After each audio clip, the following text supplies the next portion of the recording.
You are listening to He Said, She Said, with L.A. Rob, and D the VIP. Oh, yeah. And we're back, and you're listening to He Said, She Said with L.A. Rob. And D the VIP. It's funny when you do it like that. And D the VIP. So Yeah. here we are. You have caught our review of Gone Girl, directed by David Fincher. And written by Gillian Flynn. She also did the screenplay, by the way. It was a book first. Okay. And it sold really well. I think it was on Times bestseller list for like ever. And then it turned into the movie, but she wrote the screenplay. Yeah, wow. Because I remember you seen it first, and you weren't really planning on seeing it. You was going to see The Equalizer, but you decided to catch that one. I went kicking and screaming, actually. Yeah. I was going to see it opening weekend. Uh-huh. And I was very happily turned away from the theater because it was pretty much sold out. Okay. And the only thing they had available was like the actual front seat of the movie theater, and I, of course, didn't want that. So I kind of happily turned away because I kind of went kicking and screaming with my good friend. And then I was entertaining this weekend. The person wanted to go see, it was either Equalizer or Gone Girl. Yeah. I was pushing for Equalizer, but after we were done with dinner, it so happened that our schedule coincided more with Gone Girl, so we went to go see Gone Girl. Right. I walked out of the movie theater, mouth still open. I mean, this was, I call it diabolically delicious. Because if you ever have heard the term cray-cray, and everybody, that's like the end term to say when you want to say somebody's crazy, and they want to say cray-cray. I understood what cray-cray meant after seeing this movie. Yeah, David Fincher, he, the subject that he have you seen Fight Club in Yes. 7? Yeah, he's really good at doing characters that sort of have a dark streak. I seen it today over at the Lumley in North Hollywood, and you were right. I saw it. And I told you to go see it. I was like, you gotta see this movie. You gotta see this movie. I was like, really? You gotta see this movie. And I was not like, disappointed. you gotta see this movie. Oh man, and I'm one of those guys who kind of gets into a movie and it's like, the thing about David Fincher is he could take like stories that would be boring, like if somebody else directed them, like The Social Network, which is we're gonna show you how Facebook is made, or House of Cards. We're going to show you politics, but we're going to make it really compelling. And he took something that could have been really boring and made it really exciting, because he made it kind of like a psychological thriller, which was really good. Gone Girl stars Ben Affleck and Rosamund Pike. Yeah. Affleck plays Nick Dunn, and Rosamund plays Amy Elliott Dunn, who they call Amazing Amy. Who is basically his wife in the movie. Yeah, his wife in the movie, and co-starring Neil Patrick Harris. This movie was I mean, I'm a real visual person, and I like how it really pulls you in to the characters, and it kind of sets up like, okay, it's definitely a movie about perception, about people putting out a certain perception, and the media sort of changing the perception of a particular person. Because it's all over in this movie, it's all over that, and I like going to a movie where you go in the movie, you watch it, and you come out the movie, and you thinking of things different, That's true. Yeah. This movie really did a good job of showing you the fickleness of the news industry, because this is the time we should give a spoiler alert. Oh yeah, we are going to spoil the heck out of this movie. If you have not seen this movie, you want to turn it off. Or read the book. Yeah, or read the book. You want to turn off the mic now. You want, or I'm sorry, mic for us, but headphones for you, or stop the recorder or whatever you listen to, and go see it, and then come back and listen. Yeah. But here's the thing. All right. So the press turns on him, and it shows you, like, you see it. We see it time and time again when you see celebrities. When Britney Spears, when she was like the golden girl and everybody loved her, and then as soon as she had her break, they were talking about it like she could do nothing right for a period of time, and then she got back into the press's good graces, and now all of a sudden she's back kind of being the golden girl. We've seen that done with several celebrities over time. It was interesting to watch it done in his life in terms of Ben Affleck, because basically what happens is his wife goes missing, right, and they think that he killed her, right, and so they're doing the whole public plea for information, and he doesn't act the way that he should. And in not doing so, they start to think, oh, he really did kill her, and so the press starts to vilify him. And you get to see that from his perspective. And I really like how meta it is with Affleck and everything he went through with J-Lo, and his career taking a decline, and then him getting an Oscar, and he becomes the golden boy. And I believe he's also going to be Batman in Batman vs. Superman. Mm-hmm. But it's interesting how, I'm sure he knows a thing or two about how the media can be. How fickle the media is. Because him and Matt Damon got an Oscar. They got an Oscar. Yeah, they got an Oscar early on in their career what was that? I can't think of it. Good Will Hunting. Good Will Hunting, yeah. Yeah. So they got the Oscar very early in their career, and they each went on to do successful stuff independently. For Ben Affleck, he had a series of bombs, unfortunately. Jiggly. Jiggly. And then also, even the Pearl Harbor wasn't, didn't do very well. So he had like a rough patch. He was written off. He was written off as dead. Yeah, and then kind of field day with him and J-Lo. Daredevil, he did that. And, Daredevil, people. Which I don't care what anybody else say. I like Daredevil. Yeah, I think people liked it, and that kind of breathed some life into him. But it wasn't like, the masses embraced it as that much. But yeah, after that, he kind of got back on the horse and was doing well again. So he understands how the reporters can change, and one day you're the best thing ever, and then the next day nobody knows your name, and nobody kind of wants to be bothered with you. So that happens in this movie when his wife goes missing, because she's the celebrated darling of this book, that she's like Barbie, basically a real life Barbie, except for the or book J.K. is Rowling, because she's a writer. Yeah, she's a writer, but she's not the writer. Her mom is the writer, and she's just a subject of the book. Oh, okay. So she's like everybody's sweetheart, and she goes missing, and he's kind of, you start to find out that their fairy tale marriage wasn't the fairy tale that they presented, and that it was actually in trouble. And the way it's directed and edited and put together and written and all of that, I think it was great that the actual writer of the book wrote the screenplay, because the consistency is there. Like, you got to see a lot of stuff. You got to see the marriage come together and then break apart, and then get to the point where it was so vicious and so nasty. Well, what I really dug was how they actually, they had scenes where they told you, and they had scenes where they showed you. Yeah. You know what I'm saying? They did. Like, we're going to show us looking for her. We're going to have a candlelight visual. It was like they showed it to us. And then sometimes they did both. Yeah. In her, she kept a diary or journal. And in her journal, for diabolical reasons, mind you. But anyway, in her journal, she says that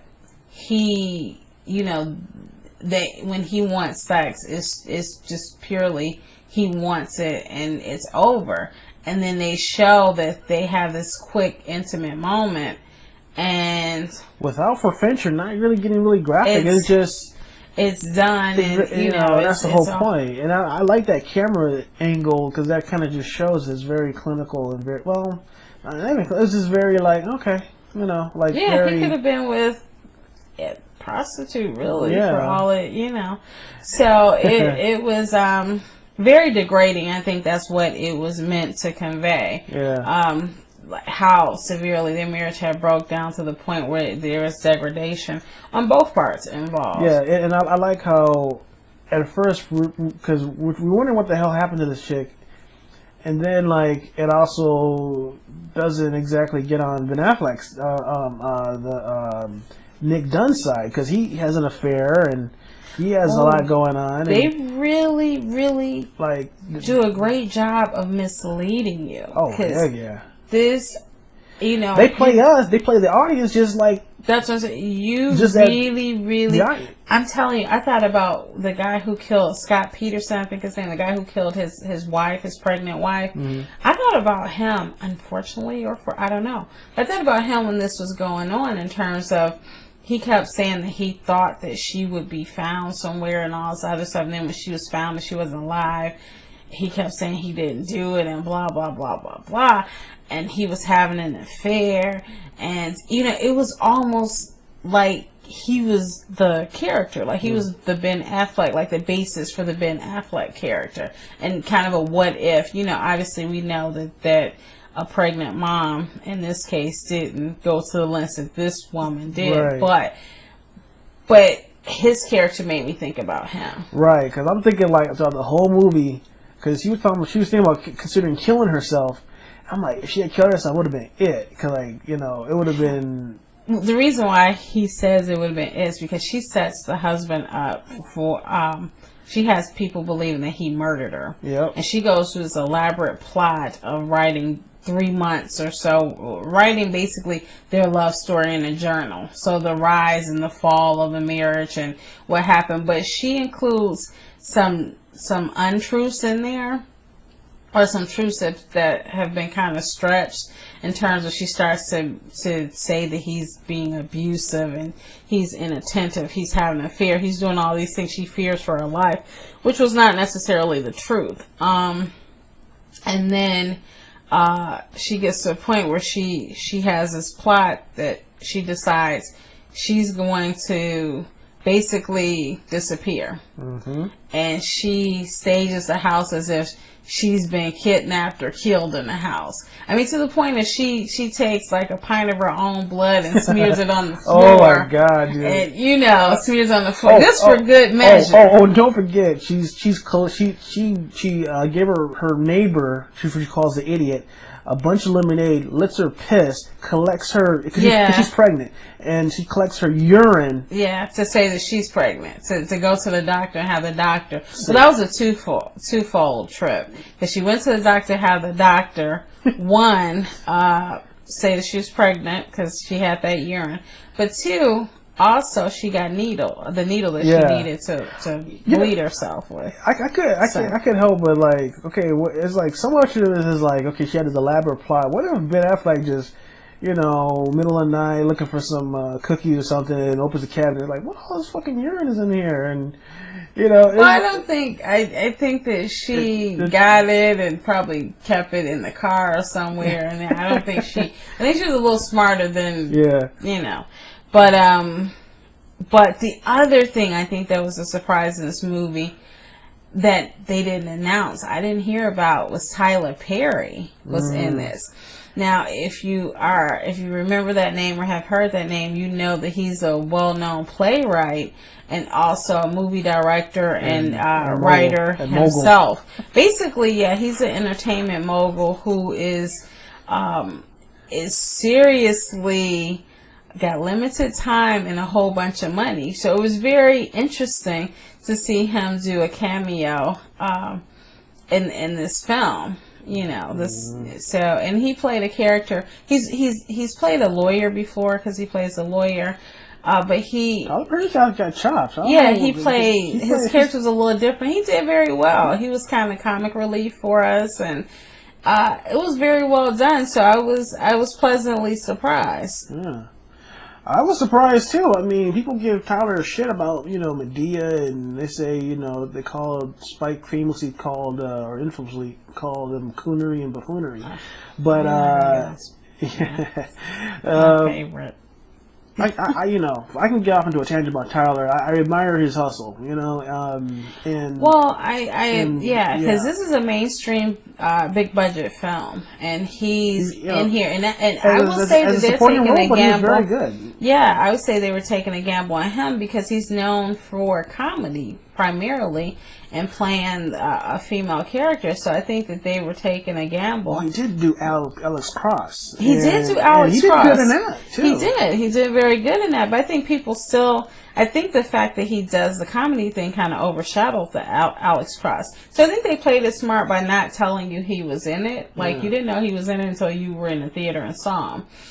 So they didn't play up his name in the credits during the trailers and things like that. I don't think you saw him in any of the trailers. Right. So that was a good job on their part, and then it was good for him to get in a mainstream film. I mean, I have to say with the cast, it didn't feel like stunt casting. It felt like I mean, these are known celebrities, but they truly belong because they're really good at what they do, as opposed to like, we're going to stick someone in this movie because it'll make people come see the movie. These people really have chops. This was very, and I admire that. Yeah, this was very good solid casting. You believed everybody was who they said they were. That annoys the shit out of me when they put people in movies where it's like, we're going to put this person in here so you're going to come see it. Yeah. I hate that. Yeah. No. They're doing that a lot more than they should. Yeah. But yeah, so this had a really solid cast. We've neglected talking about the Neil Patrick Harris character. Oh yeah. Good old Doogie Howser. Yeah, he plays one of her ex-love interests, and he's still kind of pining for her and hanging on. He's this wealthy business person. So she plays him in this. Yeah, he film. Plays Desi Collins. Yeah, she plays him in this film. She uses him. He's a pawn in her master plan. Yeah. So yeah, this movie was incredible. It is a must see. I think you said it best when you said that it was House of Cards. It was like, oh my god. Yeah, when you said it was like Frank Underwood and Claire Underwood in House of Cards. It's like them right down early on in their relationship, right down to her hair. Yeah, and I didn't pay attention to that until you said, but it was spot on. Like, if you are a House of Cards fan, this is like looking at them like in the beginning at the beginning of their marriage before they got to the point where they are now. Yeah, because Fincher, a quick look at his filmography. He directed Aliens, Seven, Fight Club, Zodiac. Most recently, he did Girl with the Dragon Tattoo in 2011. Then he did House of Cards, the Netflix series, in 2013. And this Gone Girl was followed immediately after. They started shooting Gone Girl in 2013. Mm-hmm. So he kind of had that House of Cards feel going into this. Mm-hmm. Which, I don't know if it's like a sort of a shout out, but this movie strikes me like it could be a prequel to House of Cards. Like, it was like... Yeah, it's very much so. When you said that was so spot on, because you see the transformation from her being this young socialite with the hair is perfectly, done, and the makeup and the outfit and the blah, blah, blah, because they're keeping up appearances for everybody else. And if you watch House of Cards, Claire was the one who always had the money, and he was a smart guy, but he was born in a poor family. So he kind of had to work his way up, but it helped that she had the connections he needed to make it. And then the wife has the money, and she is supporting him. And he's not as diabolical as Frank is. in House of Cards. So therefore, he takes takes some lumps, more lumps. I think Frank would have taken. Yeah, because like I say, she is every bit the driving force between them. As far as like, she's like motivating him to, don't you want, why are you playing video games, and the fact they don't have a job, and and she kind of like stacks the deck in her favor by running up credit card debt, setting them up to take out an insurance policy on her, and I couldn't help but think like some of the shows where they talk about women who plot homicide against their lovers, and typically in those cases women typically are smarter and they plan better, and not necessarily try to overpower the guy, but they just kind of just are more manipulative and just downright just evil. Well, she fit that. And she fit that profile. Oh, that is a profile. Yeah. She fit that to a T because she plotted over roughly 3 months or so her revenge, all because she caught him cheating. And this, I like movies where the threat is from somebody who is just a monster, just because they're so smart. And the movie is very much intellectual character study, on people, media, perceptions. I wasn't honestly expecting to go into this movie expecting this level of complexity. Oh yeah, it was very complex. Yeah, I think that was a great thing that they did in keeping the writer and allowing the writer to actually write the screenplay, because I think that was what made it cohesive. Because I think another writer may have gotten lost in the sauce, because there's so many twists and turns and little fine nuances that you have to have, but seem like they can be discarded. So I wonder how many drafts they went through of the script, because it seems like, I don't know. I don't think very many, because I think as a writer, when it's your baby, your baby. And so she's only got to tailor. Like, she made one dress for the baby. Now she has to make, she has to adapt that dress. So you got to hem it a little higher, So it's not, I'm thinking it wouldn't have been as hard for her. I think if somebody else had done the script, it would have been very hard. Yeah. And let's talk about a minute, I'm a filmmaker, and I really noticed like the lighting cues. It was like a lot of scenes that are just dark, Yeah, it was like Seattle. I kept thinking, the look of the housing and things like that, and I forgot to see where it was recorded, but it looked like Atlanta. But when you looked at how gray, everything was, it gave you that Seattle feel. Yeah. So it gave you that they're not happy. Life is mundane for them. There was nothing that was like extra vibrant and extra alive and extra. Yeah. It was, The camera was really knocked off. There wasn't a whole lot of like, there was very little, if any, like shaky cam type of stuff. No. Everything was very, I think I saw that once. Composed shot. They had they would dolly in and that sort of thing, and glide cam, but none of anything was really shaky. It was very controlled and very polished. It was in terms of the look. Yeah. Wow, Gone Girl. That makes you really consider like female characters who are, because we got to know we're talking about characters from other movies who were crazy and manipulative, and so but I figure we can go into our the top characters who are like, I think number one, hands down, this chick is cray cray, because she bleeds. Amy Elliott Dunn. Amy Elliott Dunn is cray cray. She was this pampered child that her parents pampered, but I think they love the books and the Amy that they created on paper more than they love the Amy who is actually the person, because she's narcissistic. She's like she has this one boyfriend in college who decides he doesn't have the nerve to flat out break up with her. He's just gonna step away. Like, I'm gonna step away and hope that somebody else finds her or whatever. Yeah. And how does she repay him?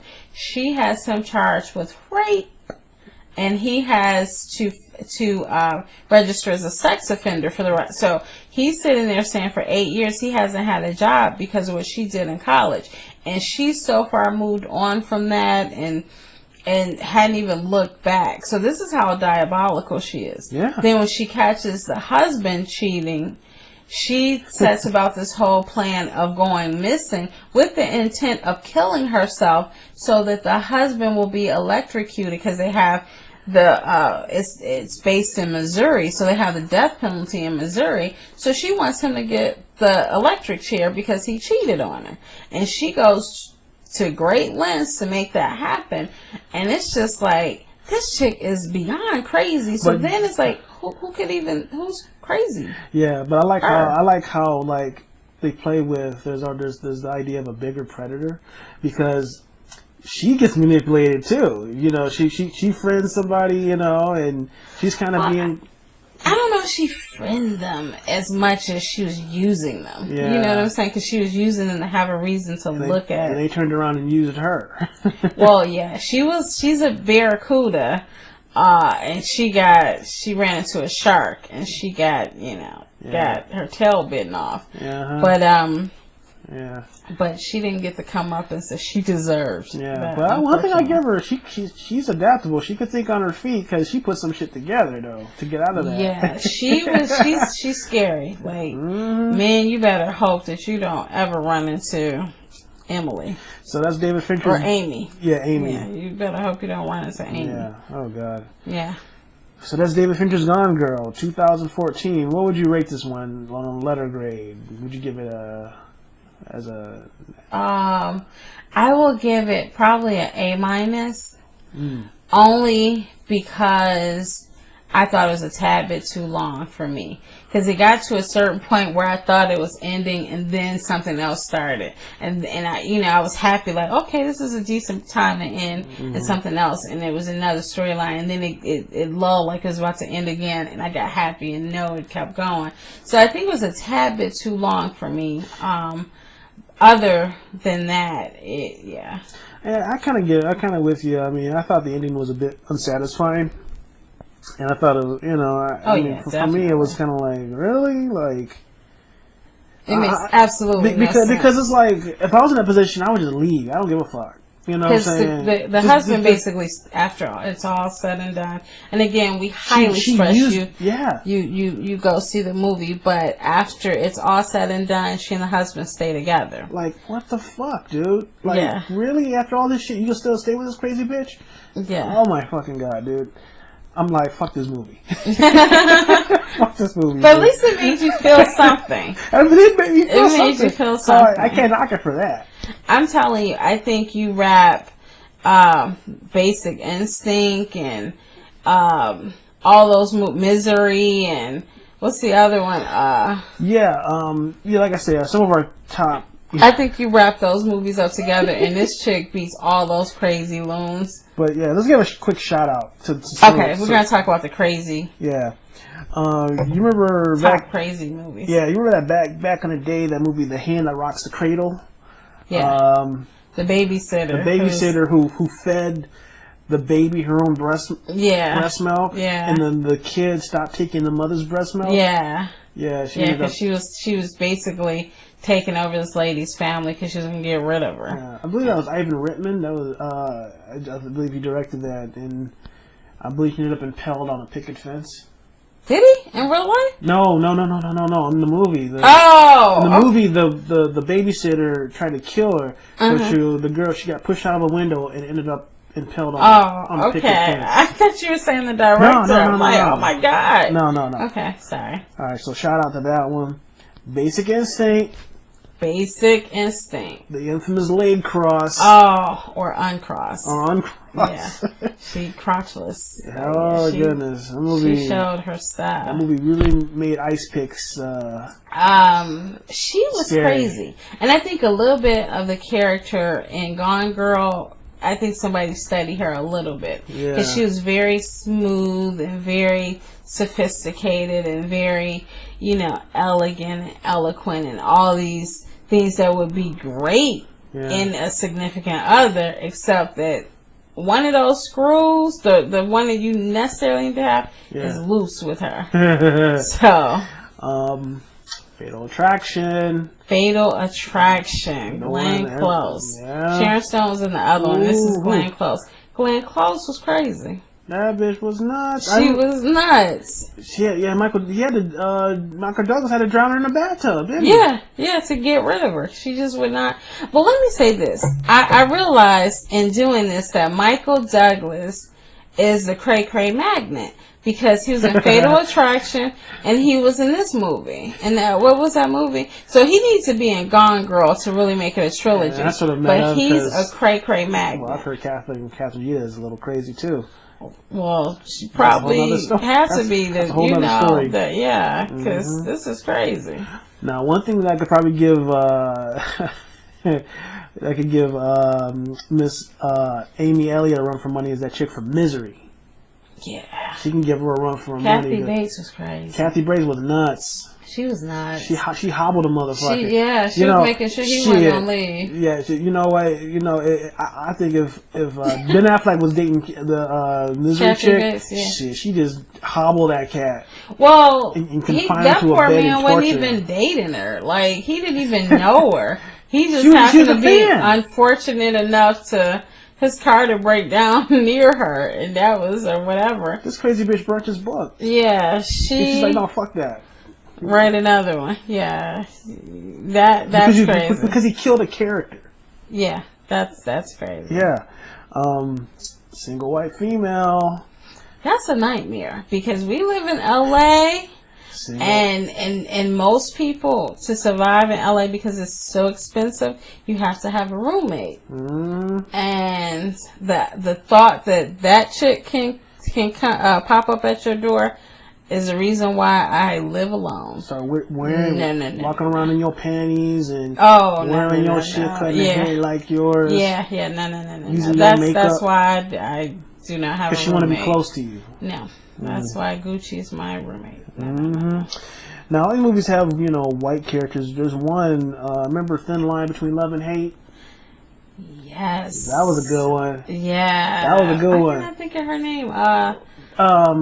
Oh my god. No, she was to play Tina Turner. No, she didn't play Tina. That was Angela Bassett. That was Angela. Was that Angela? It's not. That was Angela. I want to say it. Yeah, I'm sure who played Tina Turner, but this. I know what you're talking about. Yeah, a thin line between love and hate. I think you want to call her Olivia. It's not. I think I heard on the computer. It's not Olivia. But she plays in a lot of movies, and she is really a very good actress. Yeah. I can't remember her name. But I remember in the movie, like, basically... Lynn Whitfield. Okay. Lynn Whitfield was her name. Okay. She's been in a lot of stuff. Yeah. And, I remember... Now, she's the one who... Her character closely resembles the character in Gone Girl because she self-abused herself and would call the police and said that he had done something to her and he got in trouble for it. So that storyline, their storylines closely mimic each other in that case. Yeah, because typically in movies, women are kind of like the ones that need to be saving, but then in these movies they're the predators. So I think feminists have a lot to draw from these type of movies. I don't know if I consider myself a feminist, but I think, no, this is just crazy. This is not feminism at its best. This is just crazy at its best. Oh, well, I think it's just interesting. No, it's a different turn. And then there's one that I seen a long time ago that I really like called The Piano Teacher, was a French film starring Isabelle Huppert. You ever see that one? No. The premise of it is that it's in France, and there's this teacher, and she carries on a relationship with her student, and her student is attracted to her, and this woman happens to be, I believe, in her 50s, and the student is a young, spry 20-year-old, and